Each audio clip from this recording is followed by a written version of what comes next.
Bien, entonces en este problema tenemos la tubería que va desde una sección 1 a una sección 2. Entonces, como les decía, eh, la idea es que tengo, pueden ya ustedes imaginarse siempre un volumen de control, ¿no? Un volumen de control que empieza en 1, el volumen de control va por adentro, ¿no? Y va pegado a las paredes, ¿no? Disculpen que el dibujo no me sea tan exacto, pero es un volumen de control que va de 1 a 2. Entonces 1 es una superficie de control inicial y 2 es una superficie de control final. Entonces acá el dato es que en la sección 1 tengo una elevación, que es 25.8, ¿no? Y esto tómenlo ustedes como una elevación media, ¿no? Usualmente es la elevación en el eje. Entonces tengo acá un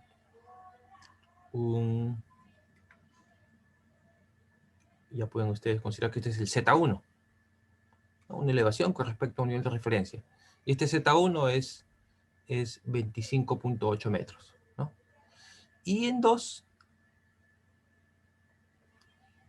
tengo también acá una elevación, y esa elevación es 20.2, ¿no? De acuerdo a los datos que tenemos. Bueno, entonces esta es la información que tengo. Caudal, diámetro de la tubería, elevaciones inicial y final. Tengo presiones también, ¿no? O sea, en 1 tengo la información de la presión, y en 2 también tengo una elevación de la presión. ¿Sí? Puedo tener yo ahí un manómetro, ¿no? que me marca la presión. Eso también es dato. Tengo también como información la longitud de la tubería. ¿Ya? Acá muy importante es que esta longitud es una longitud inclinada, ¿no? ¿Sí? No es una longitud horizontal, es una longitud inclinada, ¿no? Es la longitud real de la tubería, esa es L.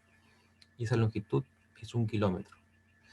Y bueno, y aparte de eso me dan acá la temperatura del agua, que en este caso es 20 grados. Ah, a ver un momentito.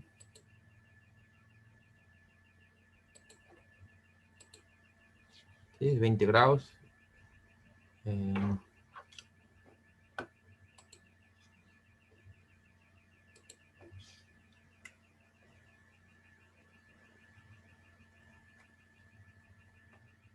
y tengo también otra información muy importante, que es la rugosidad absoluta de la tubería, ¿no? Ustedes se acuerdan, ayer lo repasamos, ¿no? Tienen ustedes acá un diámetro y todo material tiene asperezas, ¿no? Tiene irregularidades, ¿no? Entonces la altura media de esa irregularidad es K, ¿no? En este caso es 10 a la menos 5 metros. Bien, entonces para esta información requiero conocer, pues, la línea piezométrica y la línea de energía. Bueno, sin hacer mucho cálculo ya tenemos ya, pues, una idea de cómo van a ser estas cosas, ¿no? Si tengo un flujo que va avanzando de 1 a 2, ¿sí? Entonces, pues, yo ya puedo imaginarme con una línea de energía que vaya descendiendo, ¿no? La línea de energía siempre desciende, ¿no? Es la dirección del flujo, ¿no? Y bueno, si el diámetro es constante, pues, tengo una línea piezométrica que también va bajando, ¿no? Y sabemos, pues, que esta diferencia entre la línea de energía y la línea piezométrica es b cuadrado sobre 2g, ¿no? ¿Sí? Bueno, entonces, esto es lo que nos piden. A ver, en este caso, yo tengo ya esto solucionado. Le voy a mostrar la solución y vamos a discutirla, ¿no? Por favor, si tienen preguntas, la hacen, ¿ah? Entonces, aquí, a ver, esta es la primera parte de la solución. La parte A, ¿no? Dibujar la línea de energía y la línea piezométrica. Bueno, este dibujo es esquemático que ya se los he mostrado antes, ¿sí? Es básicamente lo que les acabo de dibujar, ¿no? La tubería que va de 1 a 2 y tengo una elevación media 1. Eh, Tengo acá la línea piezométrica. Entonces, y acá tengo la línea de energía, ¿no? Descendiendo, ¿no? Entonces, la primera pregunta es dibujar la línea piezométrica. Bueno, si yo hago un trazo como esto, este es un esquema, es un esbozo, ¿no? O sea, no puedo decir todavía que es un dibujo o un gráfico si es que esto no tiene unidades, ¿no?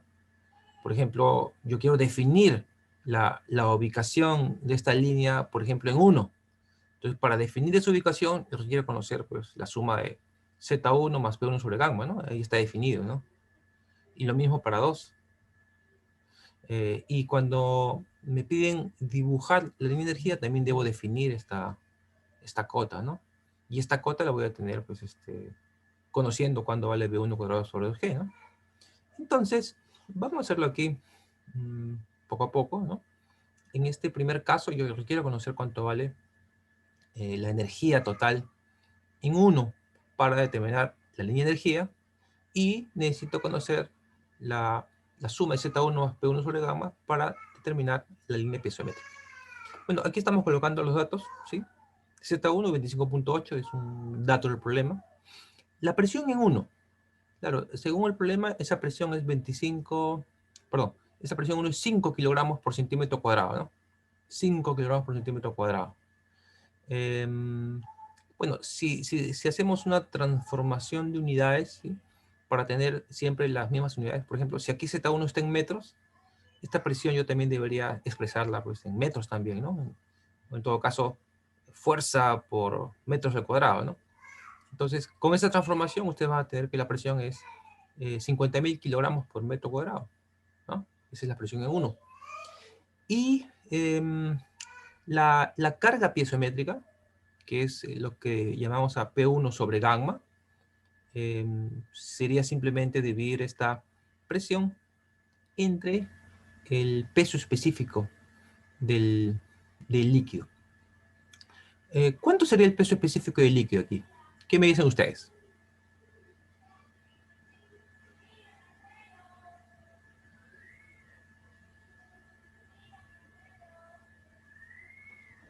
Hay una temperatura dada de 20 grados. Podríamos ir a la tabla y ver, pero acá se está utilizando 1000 kilogramos por metro cúbico, ¿no? De densidad. De peso específico, no se confunda, una cosa Ah, es de peso densidad específico. y otra cosa es peso específico. Claro, claro, lo que dices es correcto, ¿no?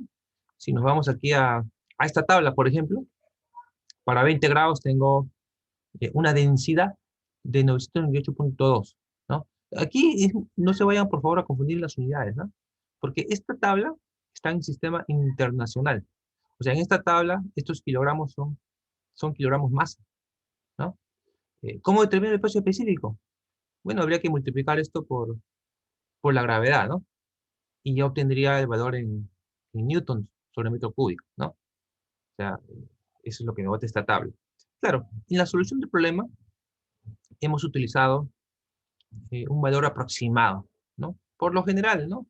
El peso específico del agua se aproxima, en el sistema internacional se le utiliza el valor de 9.810 newtons sobre metro cúbico.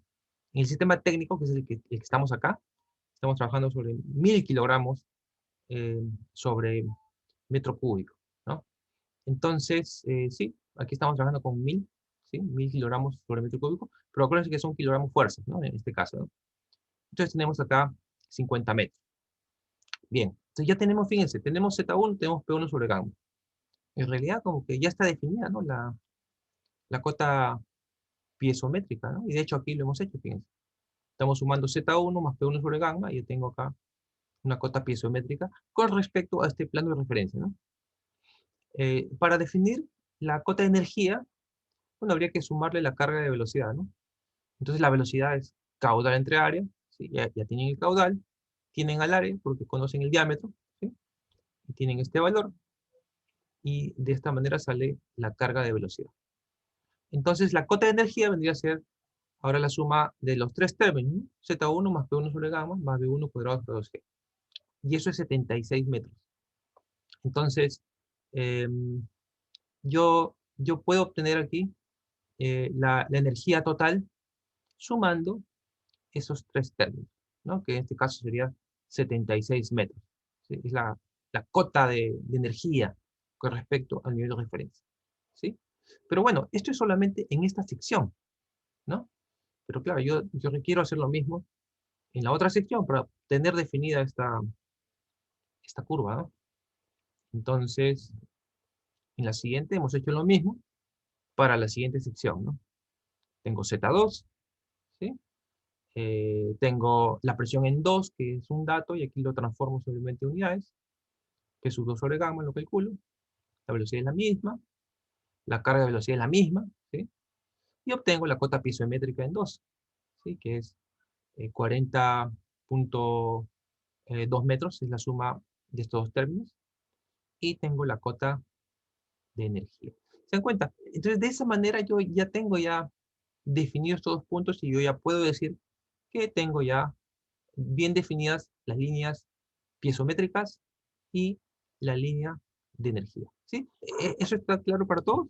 ¿Alguien tiene alguna duda sobre esto? No, ingeniero, todo claro. Perfecto. Ahora, otro concepto importante que también repasemos es el concepto de pendiente de energía, ¿no? Entonces, la pendiente de energía se define como la pérdida de energía por unidad de longitud de tubería, ¿sí?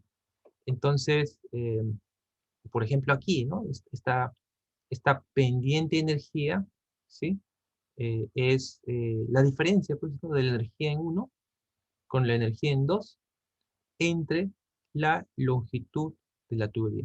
Claro, se llama pendiente, ¿no? De hecho, típicamente, pues uno define pendiente más bien como una tangente, ¿no? O sea, topográficamente hablando, una pendiente es una tangente, ¿no?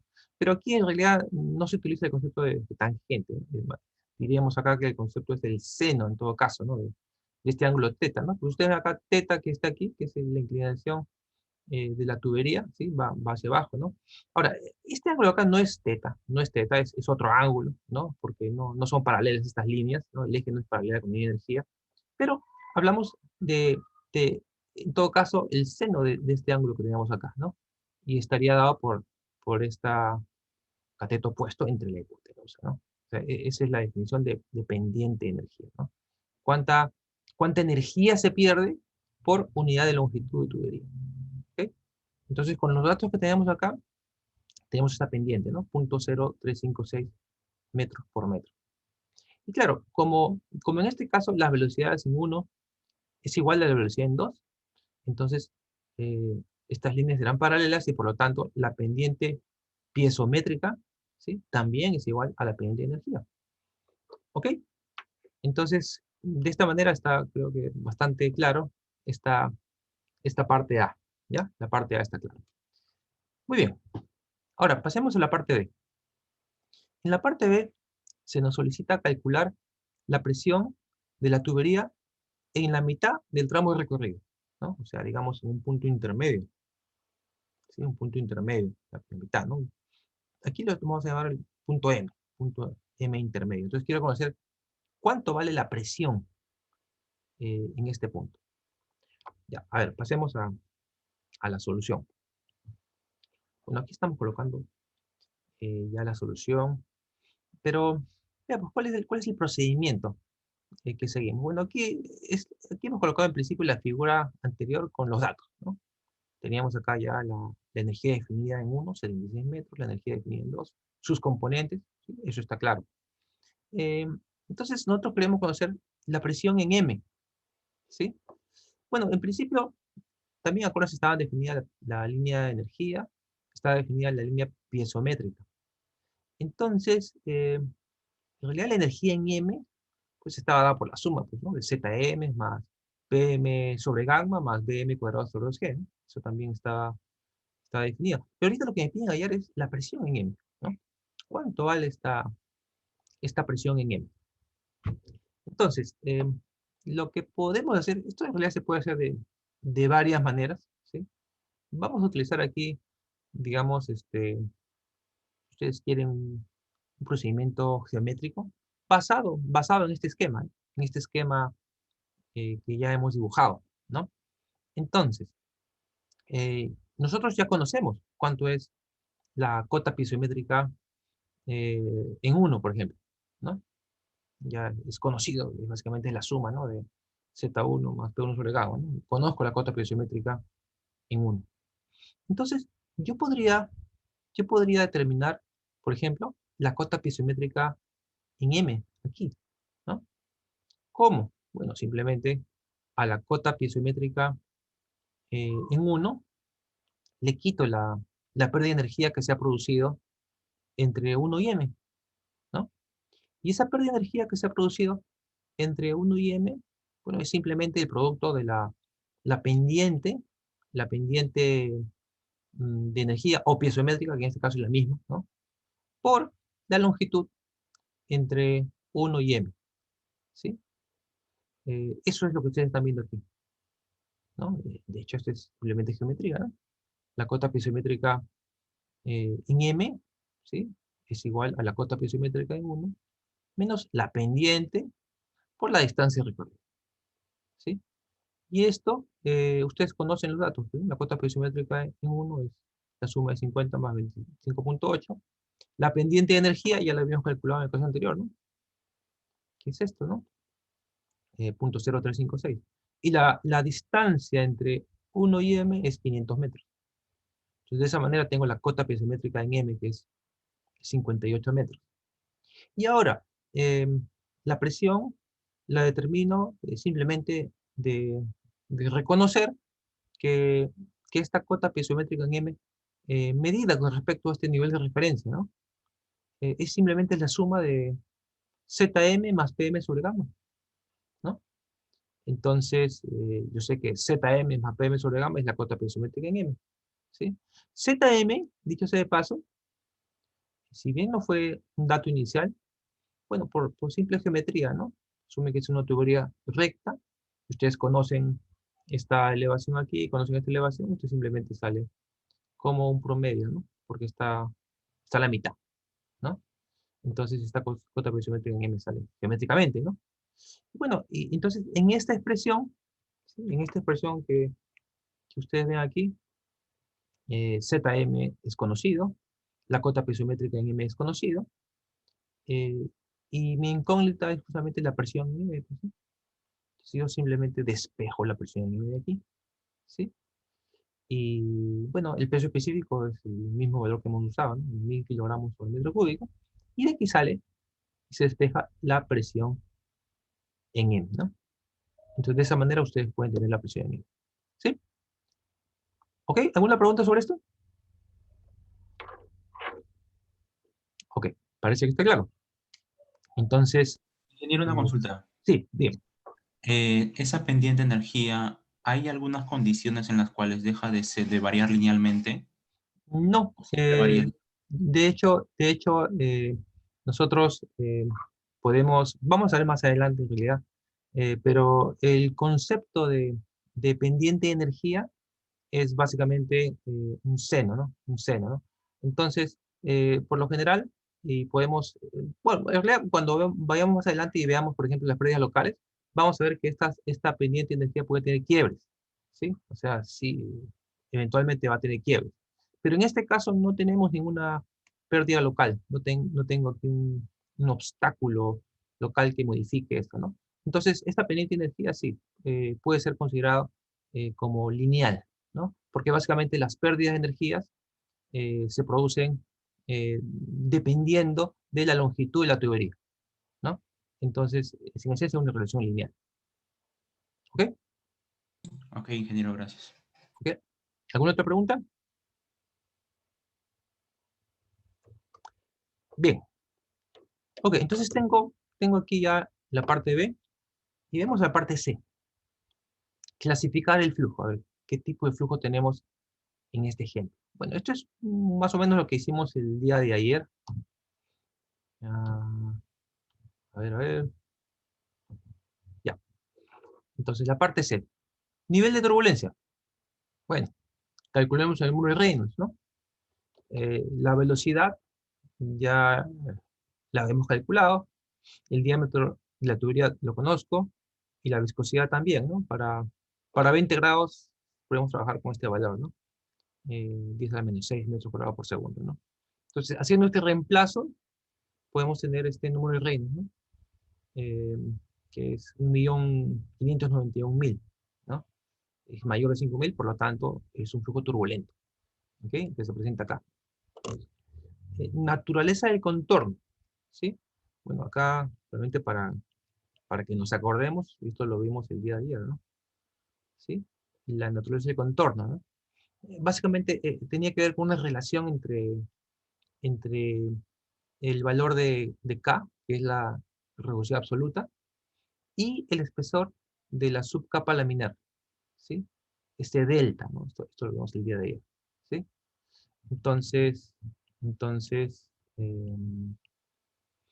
K es un dato del problema, ¿sí?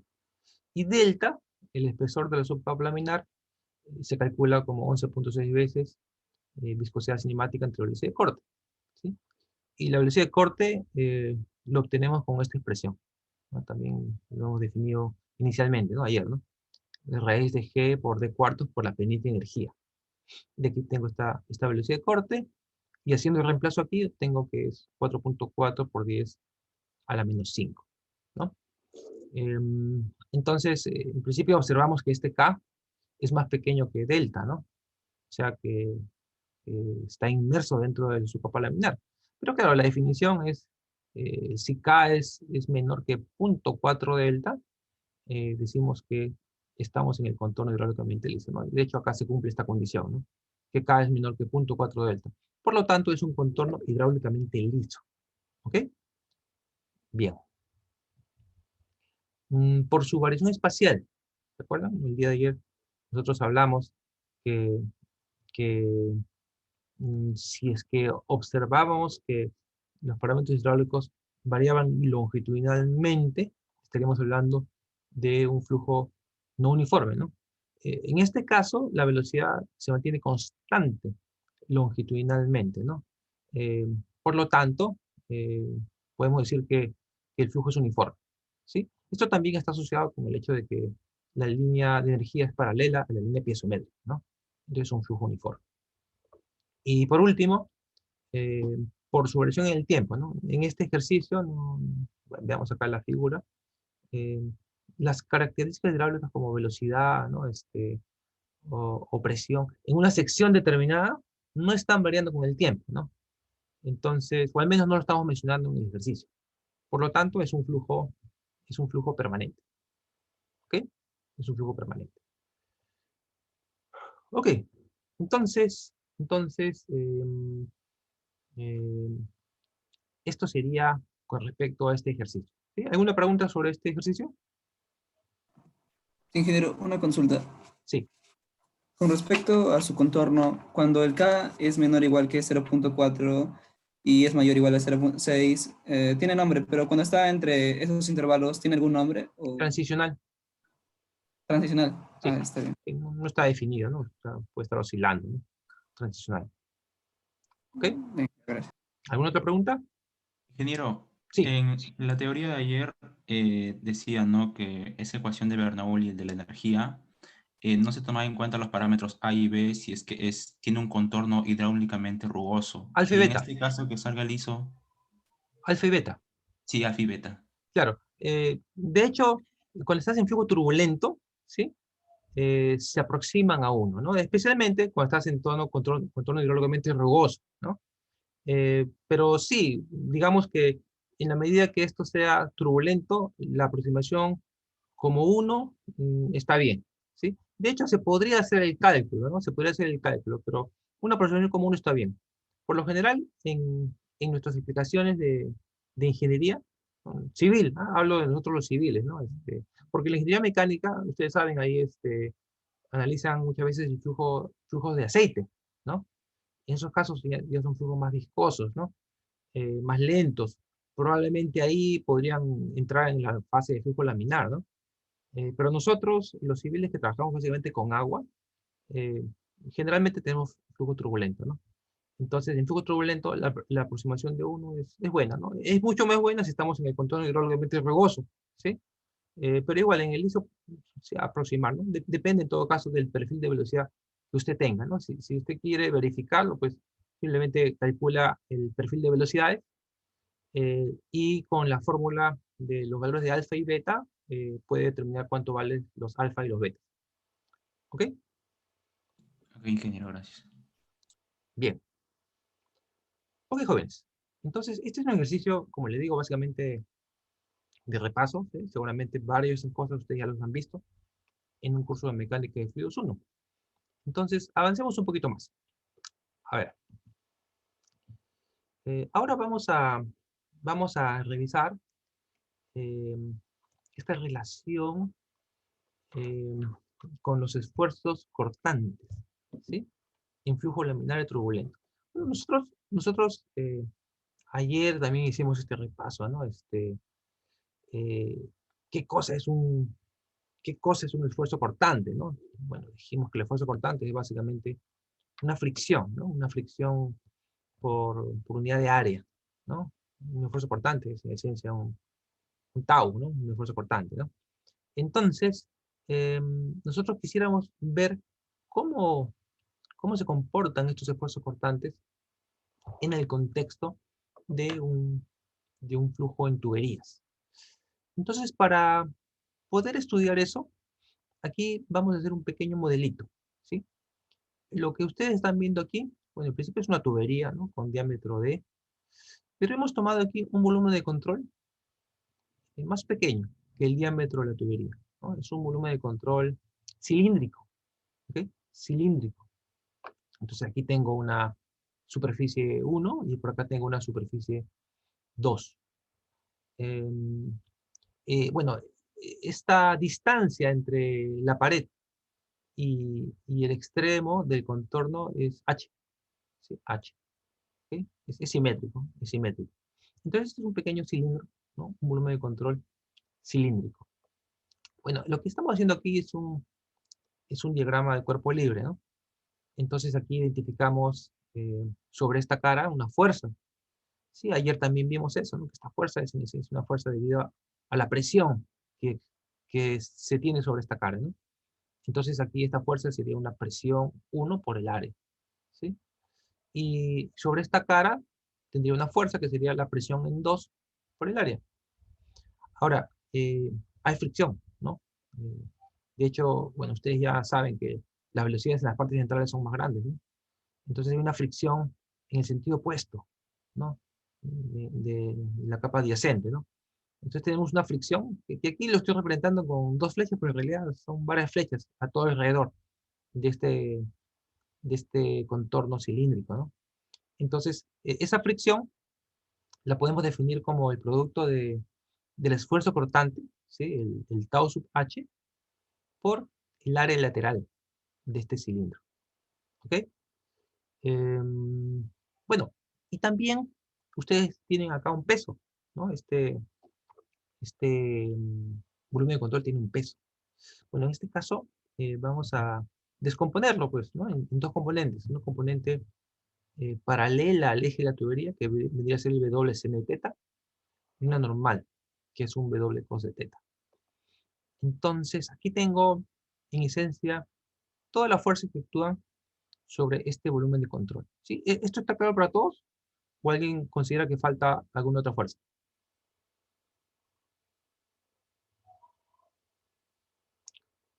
Ok.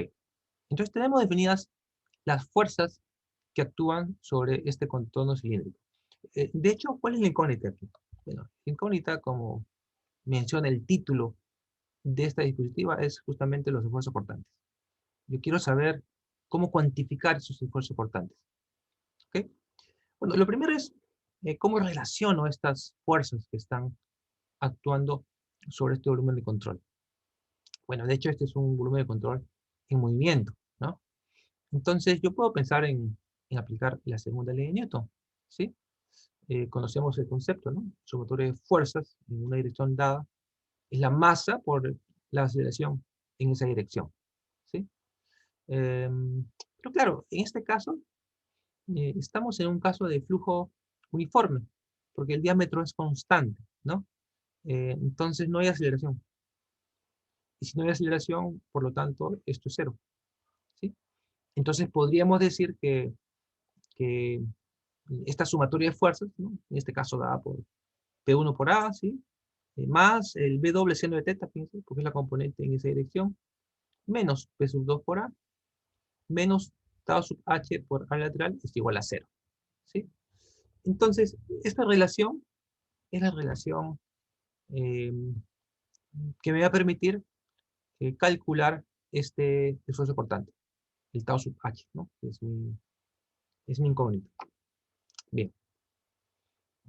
Bueno, aquí he vuelto a copiar esta expresión, la expresión 3. Ok. Vamos a analizar aquí, a ver, algunos componentes de esta ecuación. Bueno, aquí hemos marcado que inicialmente vamos a analizar estos tres términos, ¿no? Estos tres términos iniciales. Bueno, de hecho aquí ya hemos hecho un cierto análisis previo. Eh, ¿Por qué? Porque, bueno, el área en 1 y en 2 es la misma, ¿no? Entonces, esta área, ¿qué área sería? ¿No? Bueno, vendría a ser esta área, pues, ¿no? El área de bueno, el área que están viendo ustedes acá churada, ¿no? Entonces, esta área, pues, es un área circular, ¿sí? Que tiene un radio determinado, ¿no? ¿Su radio cuál sería? Bueno, sería D medios, ¿no? La mitad de esto, D medios, menos H, ¿no?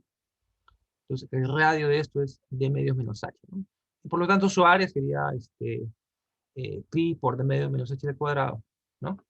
Entonces, bueno, si ustedes quieren, en estos dos términos de presión, factorizan el área, y tendrían ustedes ahí un área multiplicada por P1 menos P2, ¿no? Y eso es lo que tienen acá, ¿no? Entonces, este primer término de esta ecuación 4 es justamente los términos de presión, ¿sí? Y el segundo término que ustedes ven aquí, vendría a ser este término que ven aquí, ¿no? Bueno, ¿qué hemos hecho para llegar de acá para acá? Bueno, simplemente hemos considerado que, que el peso puede expresarse en función del producto, ¿no? Del peso específico por el volumen, ¿no? Y eso sale de la definición de peso específico, ¿no? Entonces, ustedes tienen que de peso específico igual a peso sobre volumen, entonces el peso será el peso específico por el volumen, ¿no? Y acá abajo tienen ustedes el peso específico multiplicado por el volumen de ese cilindro, ¿no? De ese volumen de control, ¿no? ¿Y ese volumen a qué es igual? Bueno, ese es el área de la base, que es pi por d medio menos y al cuadrado, ¿sí? Por su longitud, que es delta S, ¿no? Entonces, y esto multiplicado por el seno de teta, ¿no? Que aparece aquí arriba, ¿ok? Entonces, esa es la expresión 4. Y esa expresión 4, pues ustedes hacen ahí algo de álgebra, ¿no? Factorizan este término, ¿no? Gamma pi de medio menos y al cuadrado, y multiplicado por lo que tenemos aquí entre corchetes, ¿ok? Ahora, aquí tenemos algo más. Acá tenemos algo más. Para pasar de 5 a 6 hemos tomado en cuenta esta consideración. A ver, miren. Delta S por seno de teta es igual a Z1 o Z2. A ver, yo tengo una figura siguiente donde podemos analizar esta expresión. Acá, miren. ¿Sí? La misma de acá, solo que es un poquito más grande. Entonces, simplemente estamos diciendo que este término Z1 no Z2, ¿no? ¿Qué cosa sería Z1 Z2? Bueno, aquí tengo Z1, que es hasta el eje, ¿no? Z2. Entonces, esta diferencia Z1 Z2 vendría a ser esta distancia UM, ¿no? 1M, perdón, 1M, ¿no? Y eso lo asocio con delta S y con el teta, ¿no? Entonces obtengo que Z1 menos Z2, ¿sí? Vendría a ser delta S por el seno de teta, ¿no? Entonces de ahí sale esta expresión, ¿ok? Entonces esta expresión 6 le reemplazo en 5 y tengo finalmente la expresión 7, ¿ok? Esto es la expresión 7. Ahora, algo más. Eh, en esta expresión 7 podríamos tomar en cuenta esta consideración. A ver, 8 es otra expresión, ¿eh? Pero ¿de dónde sale esta expresión 8 que ustedes ven acá? Fíjense. Esto decimos que sale de la ecuación de la energía. A ver, veamos acá, veamos en la siguiente vista. Miren, ese es el mismo esquema, ¿no? Energía en 1 es igual a energía en 2 para pérdida de energía. Ustedes ya conocen esto, ¿no? Pero en esta ecuación, para este caso particular, que el diámetro es constante, por lo tanto las velocidades también son constantes, yo puedo cancelar este término B1 cuadrado sobre G con B2 cuadrado sobre G, ¿no? Se cancelan, ¿no? Y eso es igual a la pérdida de energía, ¿no? Pero también habíamos dicho que por definición, ¿no? de la pendiente de energía, esa pérdida de energía puede expresarse como el producto de la longitud de la tubería por la pendiente de energía, ¿no? Es lo que vemos acá en este triángulo que está aquí, ¿no? Entonces, básicamente, el término de pérdida de energía es JK, ¿no? Entonces, si ustedes conocen esta longitud de la hipotenusa, ¿no? Y conocen la pendiente, pues pueden obtener que esto es igual a delta S por S, ¿sí? Entonces, si se dan cuenta, ¿qué tenemos acá? Z1 más P1 sobre gamma, menos Z2 menos P2 sobre gamma, es igual a delta S por S. Y eso que está aquí es justo lo que tenemos acá, ¿sí? Es lo mismo, pero reacomodado, ¿no? De presión 8. Y entonces, esto que está en la expresión 8, si ustedes se dan cuenta, es lo que figura acá en este corchete. Entonces, simplemente, pues, puedo yo reemplazar lo que está en el corchete por este término. Y obtengo la expresión 9. ¿Sí? Entonces, finalmente, podríamos decir que esta expresión 9 es una versión resumida y transformada de la ecuación 4, ¿no? Que a su vez son estos tres primeros términos. ¿Sí? O sea, estos tres primeros términos, en otras palabras, en esencia son igual a la expresión 9. Ahora, por otro lado, este término de acá, asociado a la fuerza de corte, ¿no? Bueno, tau sub h sigue siendo tau sub h. ¿Y esta área lateral qué cosa sería? Sería simplemente el área lateral de este cilindro, ¿no? Sí, es el área lateral del cilindro, ¿no? Que en esencia sería nada más que el perímetro, ¿sí? De esta área chorada multiplicada por la longitud. Y es justamente lo que ustedes ven aquí, ¿no? Es la expresión 10, ¿sí? Perímetro por longitud. Entonces, finalmente, si ustedes en la expresión 3 reemplazan esta expresión 9, que son estos tres primeros términos, y reemplazan esta expresión 10, ¿sí? Van a obtener la expresión 10, ¿ok? Obtienen la expresión 10. Bueno, y la expresión 10, esto es bastante sencillo, ¿no? Simplemente despejan el tau sub h, ¿no? Dividen acá entre delta S, dividen entre d medios menos h, ¿no? Y despejando tau sub h les queda esta expresión, ¿ya?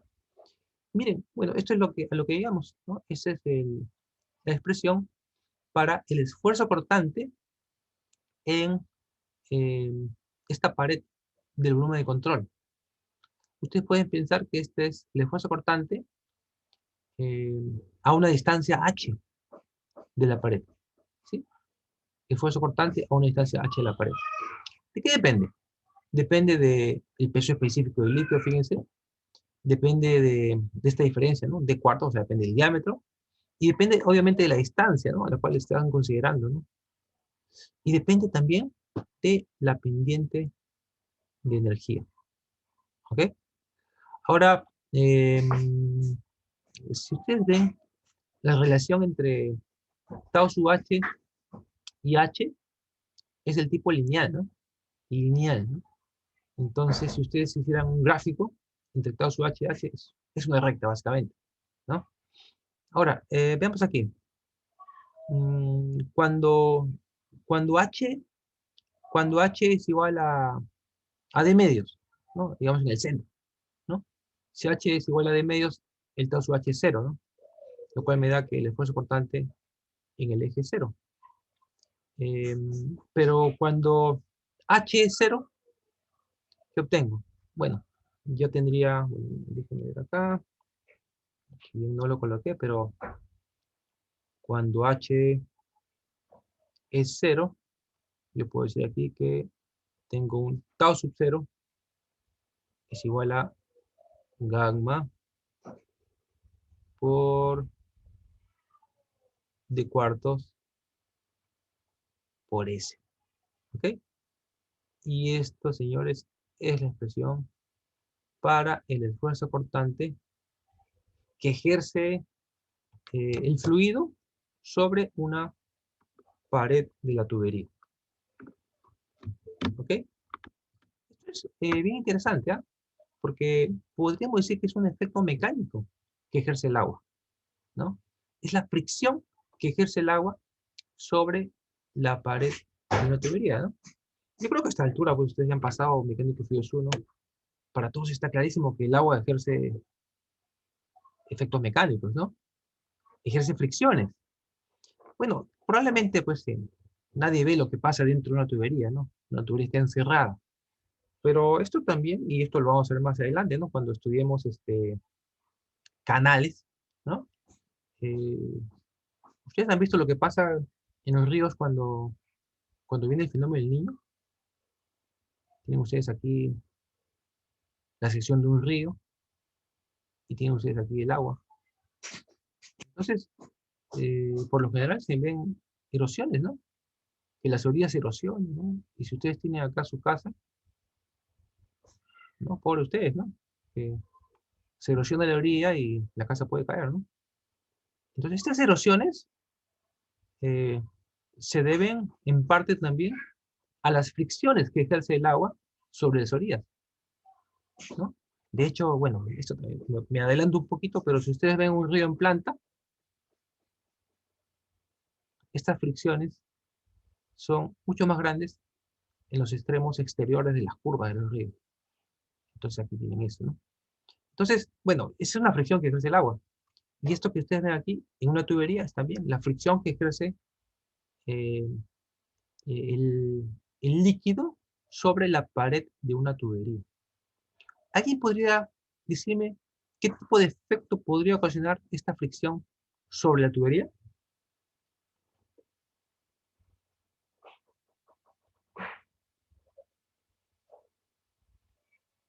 Perforación en la tubería.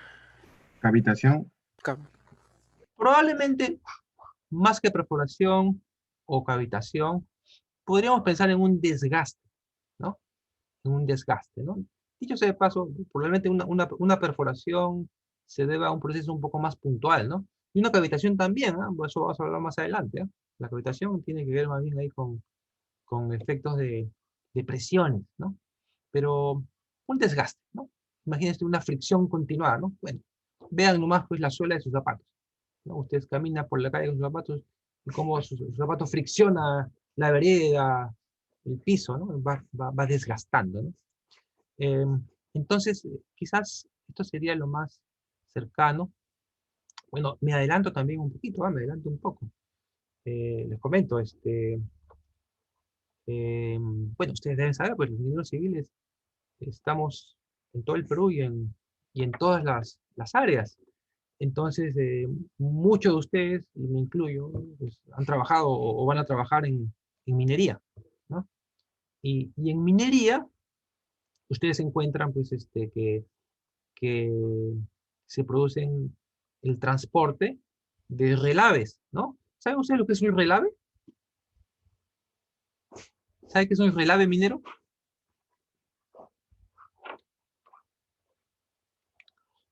Bueno, parece que no. En el proceso de producción de los minerales, ustedes saben que el oro, el cobre, ¿no? O sea, los minerales vienen de las rocas, ¿no? Y estas rocas, y esos minerales muchas veces están ahí metidos, forman parte de esas rocas, ¿no? Entonces pasan por procesos de trituración, selección, ¿no? Diferentes procesos, de ahí se extrae, ¿no? El mineral, ¿no? Pero bueno, ¿qué pasa? Pues de una roca, pues, que tiene una pequeña porción de mineral deseado, pues hay mucho residuo. Entonces, el relave es básicamente eh, ese residuo que no se utiliza. Y bueno, muchas veces dentro de ese proceso de obtención del mineral, hay mezclas ahí, ¿no? Con líquido, con agua, ¿no? Entonces, eh, esos relaves son en esencia mezclas de líquido con, con, con agregados finos, gruesos, ¿no? Y esos relaves usualmente tienen que transportarse y resguardarse en determinados depósitos. Entonces, ese transporte, por lo general, se hace mediante tuberías, ¿no? Imagínense ustedes, pues, esa tubería transportando esta mezcla de líquido con sólidos. Bueno, no sé por qué me fui tan lejos, porque esto lo hacemos cuando bombeamos el concreto, ¿no? Hay concreto bombeado, ¿no? Entonces, bueno, sin ir tan lejos, sin hablar de minería, encontramos aplicaciones en ingeniería civil donde tenemos que lo que se transporta en la tubería no solamente es agua, sino es agua con sólidos. Pregunta, señores, agua con sólidos. ¿Cómo se toma en cuenta ese efecto en esta ecuación?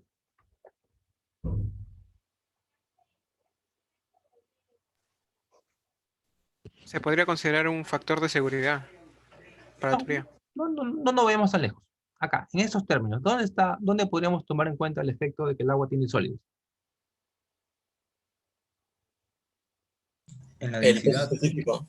En el peso específico, claro, peso específico, ¿no? Porque una cosa es agua que tiene 1000 kilogramos sobre metro cúbico y otra cosa es agua con arena, agua con concreto, ¿no? Donde el peso específico es mucho más grande. Entonces, se dan cuenta, miren, si se incrementa ese peso específico, obviamente se incrementa el esfuerzo portante y por lo tanto se incrementa la fricción y por lo tanto se incrementa el desgaste en las tuberías que transportan ese fluido, ¿no? Y esto pasa mucho en conductos que transportan relaves, ¿no? Se desgastan con mucha frecuencia. Entonces, ahí están tomando ustedes en cuenta el efecto del fluido transportado, ¿no? Eh, ya tienen una expresión que les permite evaluar desgastes, ¿no? Probablemente con algún otro término adicional derivado de la resistencia de materiales, ¿no? Ese esfuerzo cortante depende también del diámetro, ¿sí? Y depende de la pendiente, ¿no? Que es la pendiente de energía, ¿ya? Acá mucho cuidado, ¿ah? Y después no me digan que no les dije, ¿ah? Porque bueno, a veces pasa, porque en las prácticas, en los exámenes, ¿no? Se confunden y ponen acá pendiente de la tubería, ¿no? Eso es una cosa, pero otra cosa es pendiente de energía. Acá nos referimos a pendiente de la energía, ¿ok? Y esa pendiente de energía, como ustedes saben, está asociada a la pérdida de energía, ¿ok? Muy bien. Ok, ¿alguna pregunta sobre esta expresión que hemos obtenido?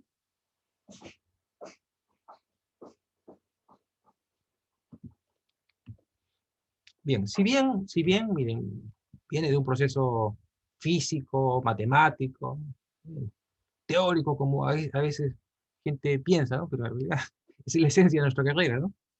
Pero conduce a una expresión muy práctica, ¿sí? Una expresión muy práctica, ¿sí? Que nos sirve para poder hacer nuestros diseños, nuestros análisis, ¿ok? Bien, a ver, hagamos una pequeña aplicación de esto. ¿Qué decimos acá? Utilizando los datos de la aplicación 2, o sea, del problema anterior, ¿sí? O sea, para el problema anterior, calcular el esfuerzo cortante en las paredes y hallar los esfuerzos cortantes a 5, 10, 15 y 40 centímetros de las paredes.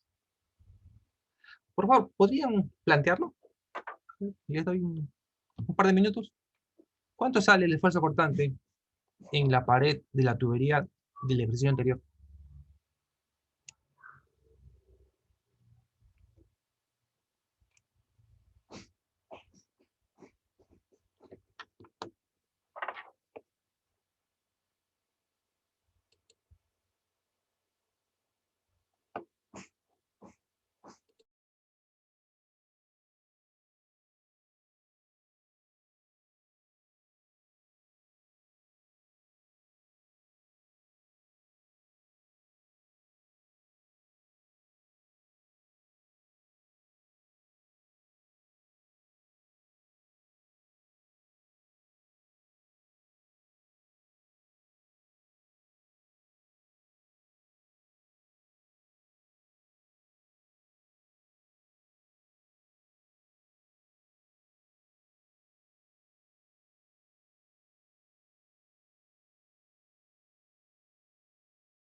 ¿Qué tal, jóvenes? ¿Alguien sacó el esfuerzo cortante en las paredes? Ingeniero, me salió 7.12 kilogramos por metro cuadrado. 7.12. Ok, 7.12. Ok. A ver, veamos. ¿Alguien más lo sacó?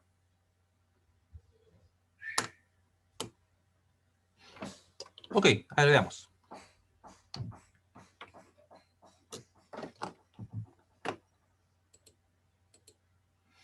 Bien, acá tenemos cómo plantearíamos este ejercicio. Aquí he colocado los datos que obtuvimos en el problema anterior, ¿ya? Son los datos que hemos obtenido. Este es el gráfico que obtuvimos. Entonces aquí estamos contextualizando nuestro ejercicio, ¿no? Queremos, en otras palabras, describir este perfil de esfuerzo cortantes, ¿no? Esta es la expresión que obtuvimos para el esfuerzo cortante en la pared, y esta es la expresión de la distribución de esfuerzos cortantes. Entonces, claro, si yo quiero obtener el esfuerzo cortante de la pared, simplemente debo hallar esos términos, pues, ¿no? Gamma es el peso específico del líquido, que es acá, que es el 1000, ¿sí? D lo conozco, y esta pendiente vendría a ser la pendiente de energía, ¿no? Que ya habíamos obtenido previamente, ¿no? Entonces, simplemente multiplicando estos términos, obtengo el valor, ¿no? Entonces, eso es lo que tenemos aquí, ¿no? Y ese esfuerzo cortante es 7.12, ¿sí? Como su compañero lo mencionó, kilogramos por metro cuadrado, ¿ok? Para obtener los esfuerzos cortantes a diferentes distancias de las paredes, o sea, cuando h va variando, entonces simplemente utilizamos esta expresión, ¿ok? Entonces, tenemos aquí que h, bueno, simplemente hacemos variar el valor de h, pues, ¿no? Porque gamma, d y s es constante, variamos el valor de h y obtenemos estos valores, ¿no? Entonces, a 5 centímetros es 6.23, a 0.1, 5.34, ¿no? Y así hasta el 0 que se da en el eje de la tubería, ¿ok? Es una aplicación sencilla de esta expresión. ¿Ok? ¿Todo claro? ¿Alguien tiene una pregunta o duda? Ok. A ver. Entonces, avancemos un poquito más. Bien, ahora vamos a revisar el concepto de distribución de velocidades y la velocidad media en una tubería con movimiento laminar. ¿Ok? Movimiento laminar. ¿Conocen ustedes? ¿No? Movimiento laminar, ¿no? Ese flujo lento, ¿sí? Con un número de reinos bajos, ¿sí? Bueno, aquí nosotros vamos a utilizar esta expresión que acabamos de deducir, ¿sí? A ver, acá decimos la expresión 11. Esa expresión 11, ¿cuál es? Es esta que está acá, pues, ¿no? Veamos acá el número.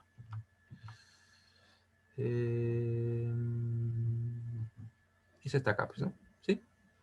Entonces, fíjense, esta expresión de acá, acuérdense, era una expresión para determinar el esfuerzo cortante, ¿no? En una, digamos, en una tubería. Les hago una pregunta, antes que nada. Esta expresión de esfuerzo cortantes, ¿para qué tipo de flujo es válida? ¿Flujo laminar? ¿Flujo turbulento? ¿O vale para las dos? ¿Qué opinan ustedes? Laminar. Laminar, ¿por qué? eh, Caudal constante. No, el flujo laminar. Puedes tener flujo turbulento y tu caudal es constante también. Ese no sería un motivo. ¿Qué opinan? A ver, ¿qué opinan los demás?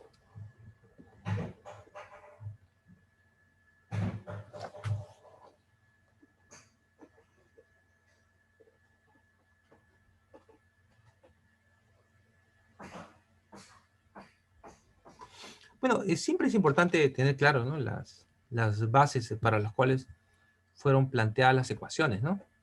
¿Qué tal si retrocedemos un poquito? A ver, vayamos al origen de esa ecuación. Todo eso provino de acá, ¿no? De tomar un volumen de control y aplicar la segunda ley de Newton, ¿no? Simplemente, ahí empezó todo. Entonces, aquí hemos colocado alguna restricción, algo que diga, bueno, eso que están viendo ahí solamente vale para flujo laminar o para flujo turbulento.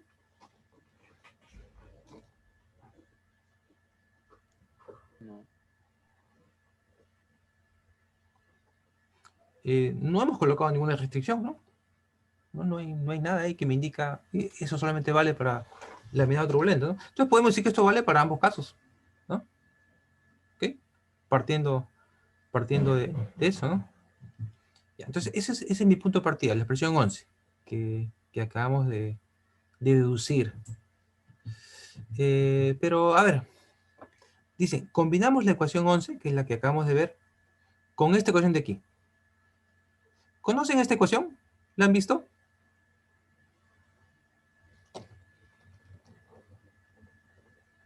¿Les es familiar? ¿La de Newton? Ok, claro, es la ecuación de Newton, que vieron ustedes para mecánica de fluidos 1, ¿no? ¿Y cuál es la restricción de esta ecuación? ¿Para qué casos se utiliza? Flujos newtonianos o algo así, creo que no recuerdo aquí. Flujos laminares. De hecho, la restricción de esta ecuación de hecho es válida para flujo laminar, ¿no?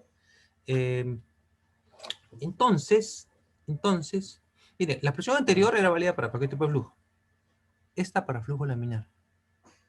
Entonces yo puedo igualarlos, ¿no? Puedo igualar la anterior con esta, porque ambos son esfuerzos cortantes.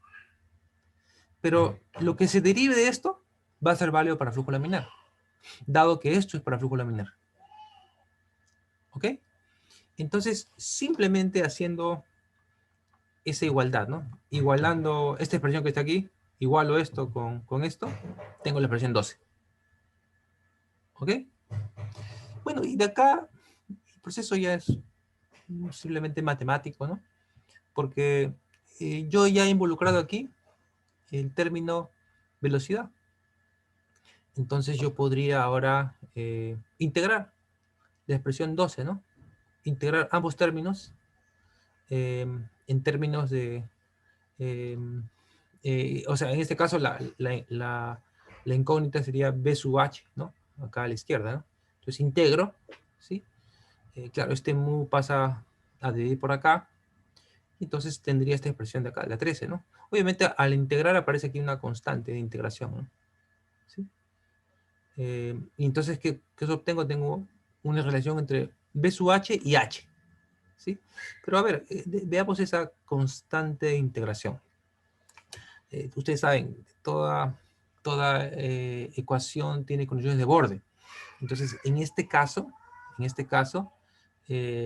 se conoce, ¿sí? que cuando h es 0, ¿sí? O sea, en una distribución de velocidades, en una tubería, ¿sí? Cuando h es 0, la velocidad en la pared es 0. Entonces, si ustedes hacen ese reemplazo aquí, ¿no? Ustedes ponen que h es 0 y b sub h es 0, entonces c es 0. Entonces, de acá llegamos a la expresión 14, ¿sí? Y esta expresión 14 es mi ecuación para la distribución de velocidades en flujo laminar. ¿Ok? Bueno, en este caso, ustedes observarán que aquí la relación ya es cuadrática, ¿no? Entonces, si ustedes hacen ese gráfico, ¿sí? Ese gráfico se vería como lo que ustedes están viendo aquí, ¿no? Claro, de hecho, cuando h es 0, b sub h es 0, era una condición de borde, pero cuando h es igual a d medios, ustedes van a obtener aquí una velocidad máxima, ¿ok? Y de hecho, a esto se le conoce como una distribución parabólica de velocidades. Sí, esto es una parábola, ¿ok? Entonces, esta es la ley que describe las velocidades en un flujo laminar. ¿Ok? Flujo laminar, acuérdense, una distribución parabólica de velocidades. ¿Ok? Ahora, claro, de acá podemos sacar algunos valores más. Cuando h igual a d medios, ustedes hagan el reemplazo aquí y obtienen esta expresión de aquí, ¿no? Que vendría a ser g por s por d cuadrado sobre 16 veces viscosidad cinemática, ¿no? Es la velocidad máxima en el eje, ¿no? Pero, por ejemplo, a mí me podría interesar conocer cuánto vale la velocidad media en esta tubería, velocidad media, ¿no? En principio, la velocidad media uno podría decir, bueno, si tengo acá una distribución, la velocidad vendría a ser como promediar todas estas velocidades, ¿no? Que varían desde un cero hasta un máximo, ¿sí? Entonces, promedio todas esas velocidades y esa es la velocidad media, ¿no? O sea, conceptualmente yo podría pensar que así obtendría la distribución de velocidades, ¿no? Eso es cierto. Ahora, también podría yo irme por otro enfoque, que es el que describe la ecuación 14. ¿No? La ecuación 14. Bueno, la ecuación 14, ¿qué cosa me dice? A ver, voy a hacerlo esto por aquí. Necesito ver. Parte del concepto de caudal, ¿no? Todos sabemos que caudal es velocidad media por área, ¿no? Eso es caudal. Pero ahora tomemos el caso que tenemos aquí. A ver, acá tenemos una sección circular. Y ayer vimos esto, por si acaso, ¿eh? Nosotros dijimos, bueno, puedo yo suponer que aquí existe un diferencial de área, ¿sí? Es esta zona así, aquí achurada, este diferencial de área, ¿no? Y en este diferencial de área, bueno, dista a la pared una distancia h, ¿no? ¿Sí? Pero en todos los puntos de este diferencial de área, las velocidades son las mismas, ¿sí? Porque, claro, de la expresión 14, la velocidad depende de h, ¿no? Y si todos distan la misma distancia de la pared, entonces la velocidad en todos estos puntos es la misma. Entonces yo podría definir un diferencial de caudal que se transporta en ese diferencial de área, ¿no? Entonces, ¿cómo sería ese diferencial de caudal? Bueno, simplemente sería el producto de la velocidad, que sería el B sub h, por su área, que vendría a ser un diferencial de área, ¿no? ¿Cierto? Y bueno, y ese diferencial de área, ayer lo vimos, podríamos expresarlo como en términos de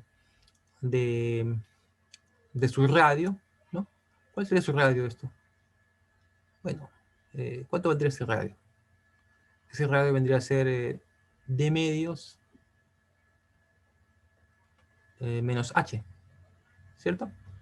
Entonces, ese diferencial de área vendría a ser el perímetro de esa franja, que sería 2 pi por D medios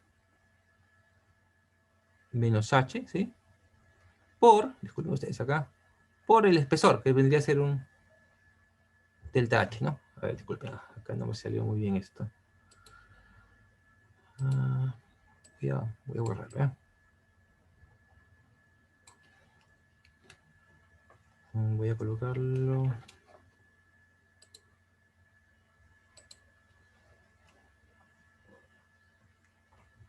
Claro. A ver, acá tengo más espacio. B sub H y vendría a ser por el perímetro, que era pi por D medios menos H, ¿sí? Por su espesor, que vendría a ser delta H, ¿no? ¿Ok? Entonces, miren, esto es caudal, 1. Y esto es un diferencial de caudal, ¿cierto?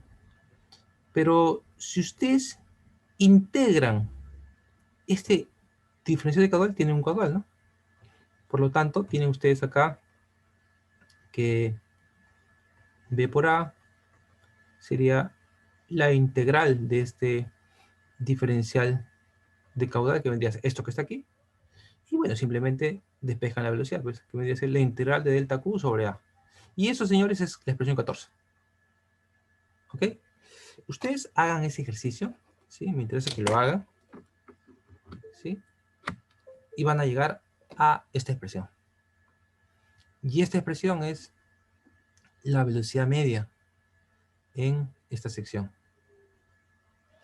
Ahora, algo que pueden ustedes observar de la simple comparación, que esta velocidad media es la mitad de la velocidad máxima. ¿Ok? Y eso se verifica en una distribución parabólica de velocidades. ¿Ok? ¿Ok? ¿Está claro? ¿Alguna pregunta, alguna duda? Ingeniero, yo tengo una consulta, pero Sí. acerca del problema anterior. No sé si podría Ya, retrocederse. pero antes de eso, acabemos con esto. ¿Alguien tiene una pregunta sobre esto?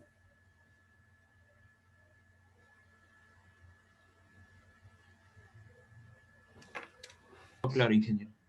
Está claro, perfecto. Entonces, ¿qué cosa hemos deducido? Hemos deducido una expresión para la distribución de velocidades, ¿sí? Distribución de velocidades en un flujo laminar, ¿ya? ¿Cuál es el flujo laminar?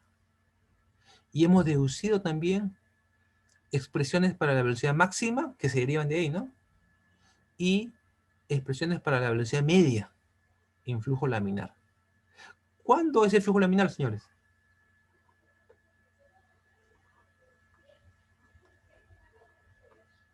¿Cuándo puedo yo afirmar que tengo un flujo laminar?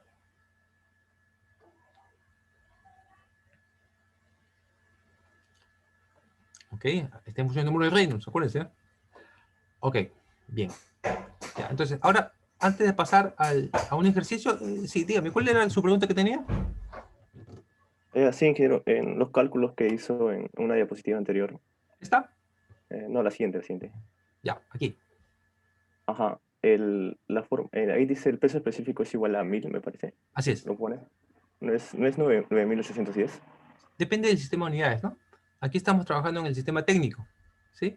Donde la unidad de fuerza es el kilogramo fuerza. Si trabajamos en el sistema internacional, donde la unidad de fuerza es el newton, sí, ahí serían 9810 newton sobre metro cúbico. Ahí, ya. Gracias, ¿Ok? lo vi. Bien. Ok. Entonces, a ver, hagamos una aplicación de este concepto. Decimos acá que se bombea aceite, miren ese aceite, 14 litros por segundo, con esta densidad relativa, ¿sí? Densidad relativa. Ustedes saben, densidad relativa se define, ¿no? Como la densidad del fluido sobre la densidad del agua, ¿no? Tengo una tubería de 10 centímetros de diámetro y tengo la viscosidad del aceite, en este caso es un dato. Entonces la pregunta es, ¿cuál será la diferencia entre las lecturas de los manómetros 1 y 2 espaciados a 300 metros a lo largo de la tubería, a lo largo de la tubería, estando la cota de 2 a 3 metros por debajo de 1? Ok, ¿y cuál es la velocidad máxima que se espera en la tubería? A ver, miren, estos datos yo los he colocado aquí, ¿ya? Es lo mismo, el mismo enunciado. Y además, este gráfico es el mismo que hemos usado anteriormente, pero bueno, se adapta a este problema, ¿no? Entonces aquí tenemos acá todos los datos, ¿no? Densidad relativa, caudal, todo lo que dice aquí. Y dice que la sección 2, ¿sí? Está a 3 metros por debajo de la sección 1, ¿no? O sea, si ustedes quieren, ¿no? Es Z1 menos Z2 es 3 metros, ¿sí? Está por debajo, ¿ok? Entonces la pregunta es,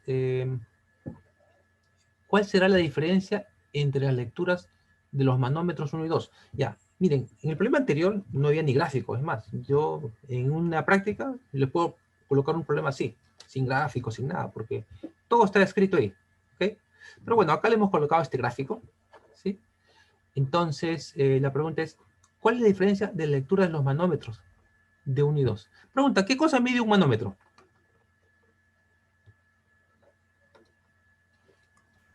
Las presiones relativas. Presiones, ¿no? Claro, un manómetro mide presión, ¿no? Entonces, en otras palabras, me están diciendo ¿Cuál es la diferencia entre las presiones entre 1 y 2? ¿No?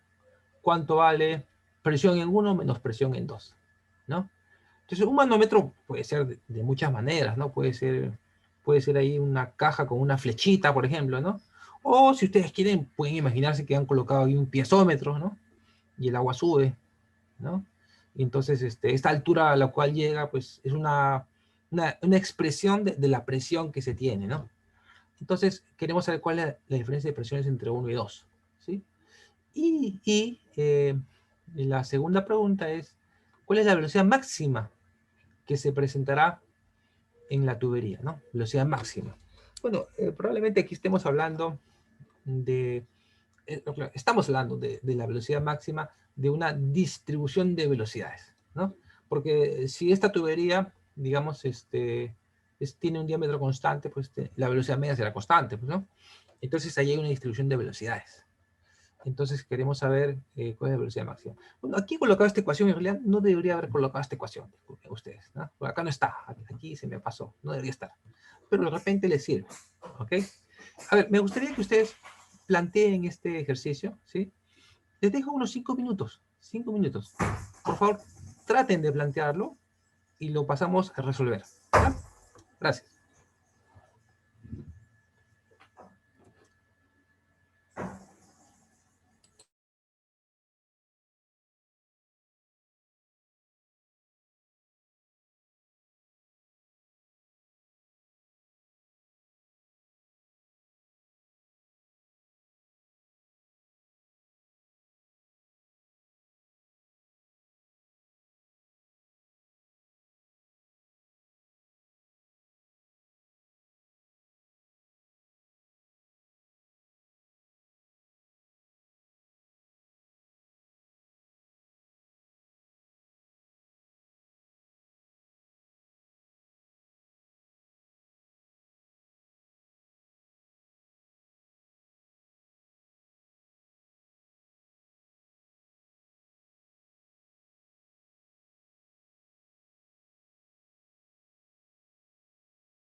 A ver, jóvenes. Bueno, me había olvidado de pasar lista. Voy a pasar a lista, ¿ya? Anticona, Presente, ingeniero. Atencio, Presente, ingeniero. Balcázar, Barrios, Presente, ingeniero. Benítez, Presente, ingeniero. Berrocal, Cano, Presente, ingeniero. Capcha, Presente, ingeniero. Castillo, Presente, ingeniero. De la Cruz, Presente, ingeniero. Ok. Hilario, Guamán, Guanaco, Presente, ingeniero. Guamán Natividad. Guamán, Presente, ingeniero. Guanaco, ok. Lazo, Luis, Presente, ingeniero Lazo. Luis, Luis presente, ingeniero. ok. Malco, Maraví, Presente, ingeniero. Martínez, Presente, ingeniero. Mejía, Mitma, Pariona, Presente, ingeniero. Pino, Presente, ingeniero. Ponce, Porras, Presente, ingeniero. Quispe, Ponce presente. Disculpe, Ponce presente. ok. Quispe Leguía, Presente, ingeniero. Quispe Quinto, Presente, ingeniero. Rojas Cueva, Presente, ingeniero. Rojas Guaroto, Presente, ingeniero Rojo Guaroto. ok. Segovia, Ticona, Ticona presente.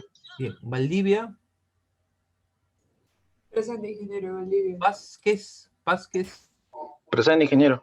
Ventura, Presente, ingeniero. Vera, Presente, ingeniero. Vera.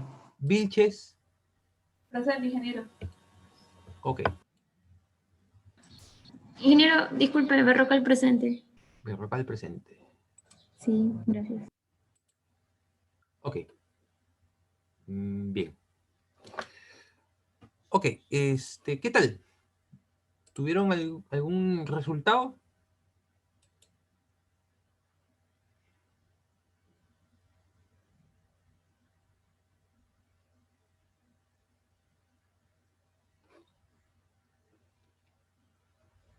A ver, demos unos minutos más. Me gustaría que tengan un resultado, por favor, ¿ya?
A ver, jóvenes, ¿alguna respuesta?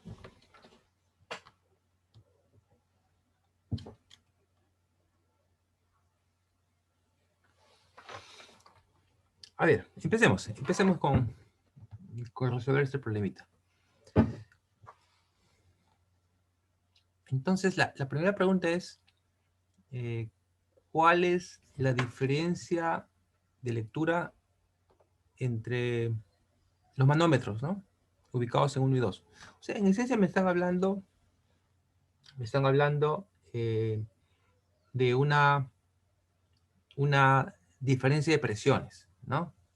¿Cuánto vale la presión en 1 menos la presión en 2?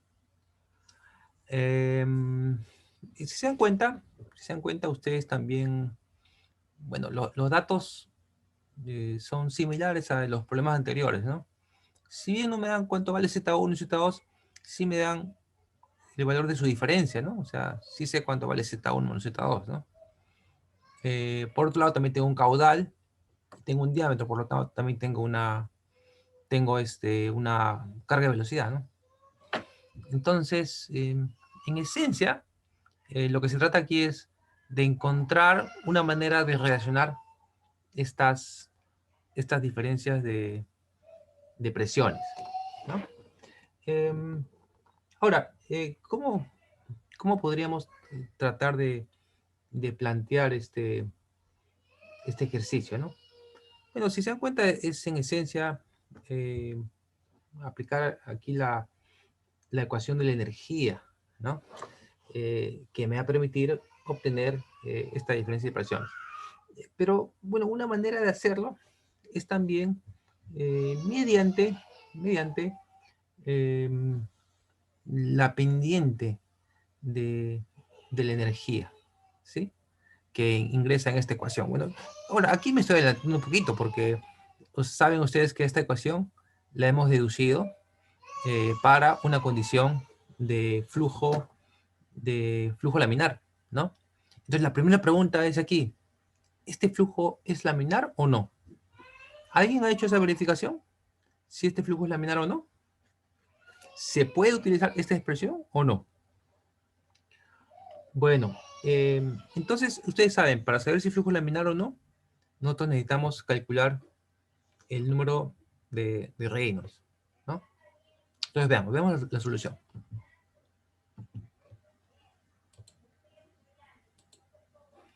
Entonces, veamos. Parte A, verificar el régimen de flujo, ¿sí? Reynolds es V por D entre viscosidad cinemática. La velocidad sale a partir del caudal y el área, ¿no? El caudal es 14 litros por segundo. El área sale a partir del diámetro de 10 centímetros y pueden calcular fácilmente la velocidad, ¿sí?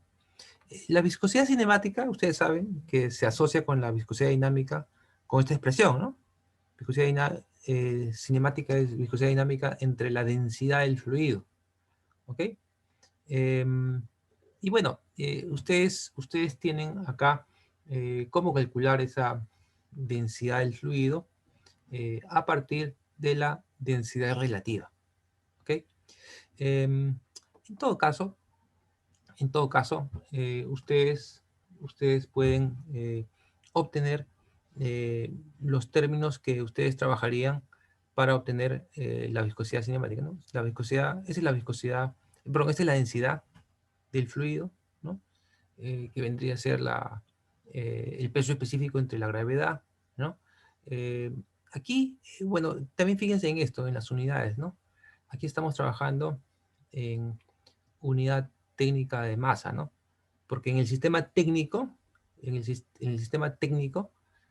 bueno, disculpen, acá creo que esta unidad está mal, ¿no? Porque la unidad de masa es UTM, ¿no? Y la unidad de densidad es masa sobre volumen, ¿no? Entonces acá sería esto, perdón, déjenme ver acá.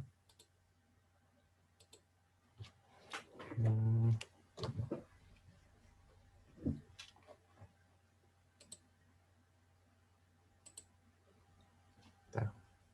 Esto sería sobre metro cúbico, ¿no? ¿Ok? Bueno, con esto ustedes pueden determinar la viscosidad cinemática y viscosidad dinámica entre la densidad. Y ustedes pueden obtener aquí el número de Reynolds. ¿Okay? Entonces, el número de Reynolds, como ustedes ven, es menor que 2500. Por lo tanto, es flujo laminar. ¿Ok? Y por lo tanto, recién ahí puedo decir que esta ecuación sí le puedo utilizar. ¿Ok? Entonces aquí utilizamos esta ecuación. Ahora, esta ecuación, ¿cómo la utilizo? Bueno, ustedes saben que esto lo dedujimos para determinar la velocidad media, ¿no? Pero en este caso, yo la puedo utilizar para conocer cuánto es la pendiente de la energía. Porque la velocidad media se calcula fácilmente, ¿no?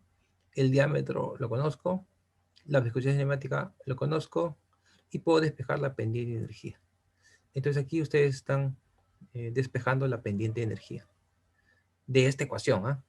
Pero acuérdense que están utilizando esta ecuación porque el número de Reynolds es menor que 2500. ¿Ok? Ahora, por otro lado,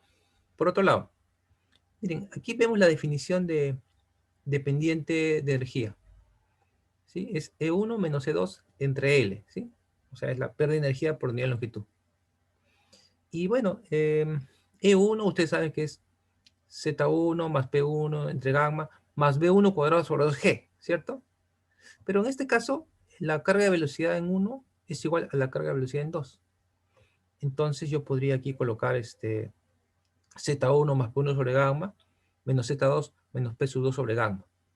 Todo dividido entre L, ¿no? Los términos velocidad cuadrada sobre 2G se cancelan. Y entonces la expresión de la pendiente de energía se reduce a esto, ¿sí? Y de aquí, en realidad ustedes ya conocen, pues, ¿no? Cuánto es la pendiente. Saben cuánto es la diferencia de Z1 menos Z2, es un dato del problema. Conocen cuánto es gamma, conocen cuánto es L, y simplemente despejan la diferencia de presiones. Y esa diferencia de presiones está por esta expresión, donde todos los términos los conocen, ¿no? La pendiente de energía, la longitud, Z1, la diferencia entre Z1 y Z2 y gamma. Y de aquí me sale la diferencia de presiones entre 1 y 2. ¿Okay? ¿Esto está claro, señores?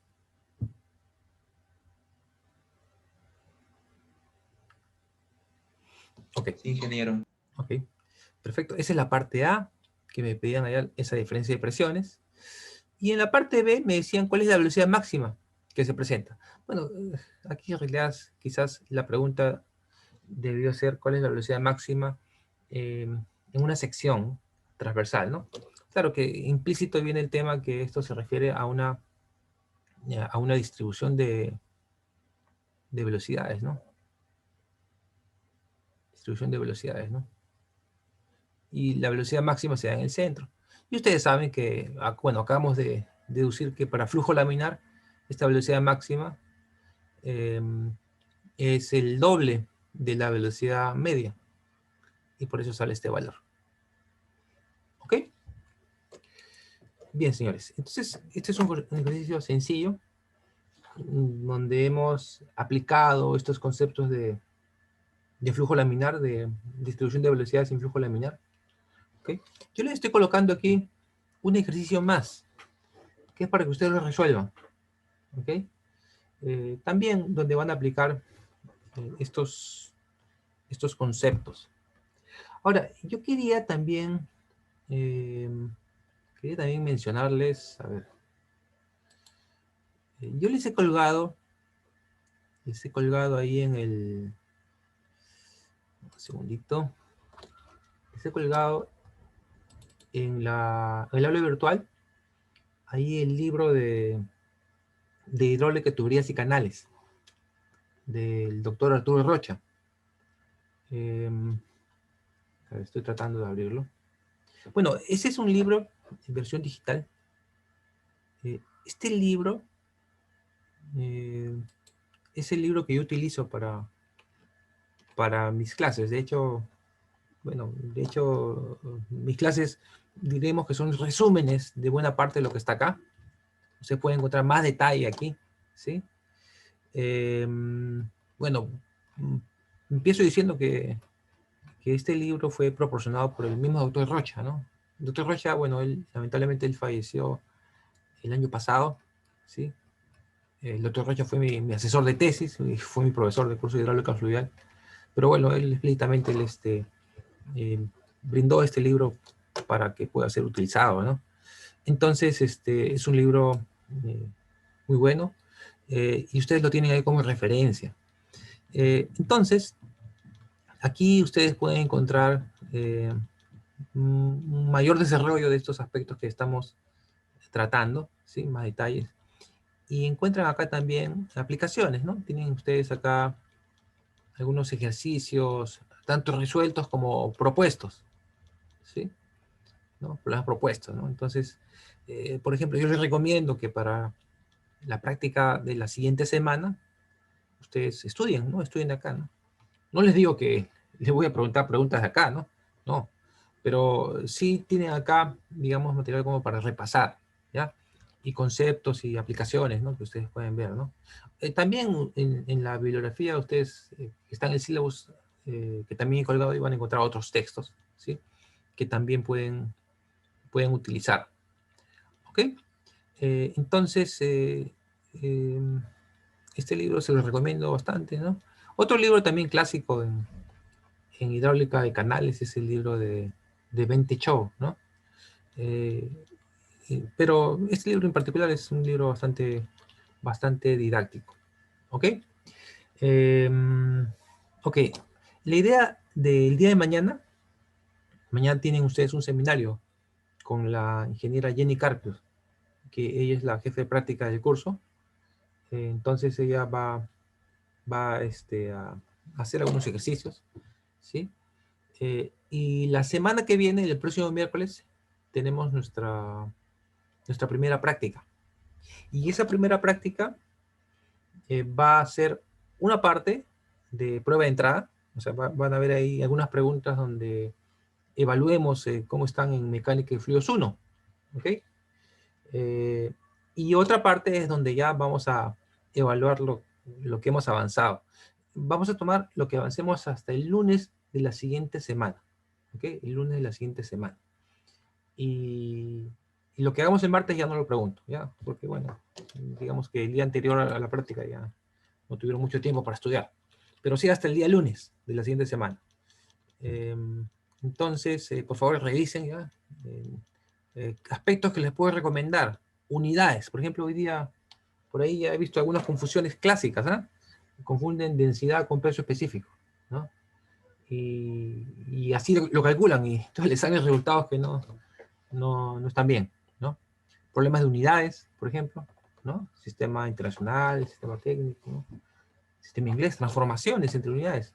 Eso, por favor, tomen en cuenta, ¿no?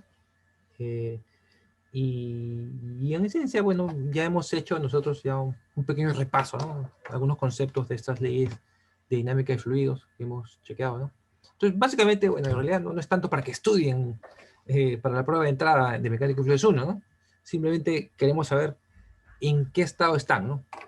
Yo sé que uno no se acuerda de todo, pero al menos los puntos más importantes sí lo tenemos que tener claro. Entonces, de eso se trata la prueba de entrada, de saber cómo están, y en base a eso también tomar algunas medidas, ¿no? Como probablemente algunos repasos en la parte de práctica. ¿Ok? Bien, entonces eso sería todo, jóvenes. El día de mañana estarían con la ingeniera Jenny Carpius en la sesión práctica, y conmigo ya nos veríamos hasta el próximo lunes. ¿Ok? ¿Alguna pregunta, alguna duda que ustedes tengan?